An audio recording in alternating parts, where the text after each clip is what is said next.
Hello বন্ধুরা, study motivation YouTube চ্যানেলে তোমাদের সকলকে স্বাগত। আজকের আলোচনার বিষয় হলো বাংলা অনুচ্ছেদ রচনা গ্রীষ্মকাল। বছরের প্রথম ঋতু গ্রীষ্ম। বৈশাখ ও জ্যৈষ্ঠ এই 2 মাস গ্রীষ্মকাল। এই সময় সূর্যের তাপে নদী, খাল, বিল, পুকুর সবই প্রায় শুকিয়ে যায়।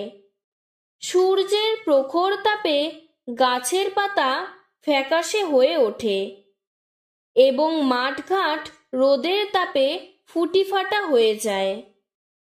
গ্রীষ্মকালে মানুষ, পশু পাখিরা গরমে, ক্লান্তিতে ও তৃষ্ণায় কাতর হয়ে পড়ে। অনেক জায়গায় পানীয় জলের অভাব দেখা দেয়। বিকেলের দিকে সূর্যের তাপ কমে আসে এবং মৃদুমন্দ বাতাস বইতে থাকে। এই সময় মাঝে মাঝে বিকেলের দিকে কালবৈশাখীর ঝড় ও বৃষ্টি হয়। এর ফলে গরমের তীব্রতা কিছুটা কমলেও ঝড়ে গাছ উপড়ে বা বাড়িঘর ভেঙে অনেক ক্ষতি হয়।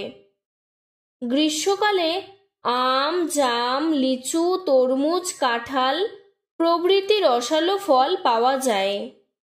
এই সময় বেল, জুই, চাপা, গন্ধরাজ ফুল ফোটে। এই ঋতুতে জ্বর, সর্দি, কাশি ও আন্ত্রিক রোগের প্রকোপ বাড়ে।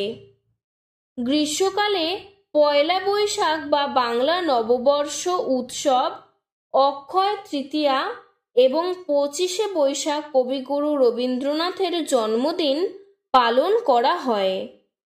আজকের ভিডিওটি এতটুকুই। তোমাদের যদি ভিডিওটি ভালো লেগে থাকে তাহলে লাইক করে চ্যানেলটিকে সাবস্ক্রাইব করে দেবে। ধন্যবাদ।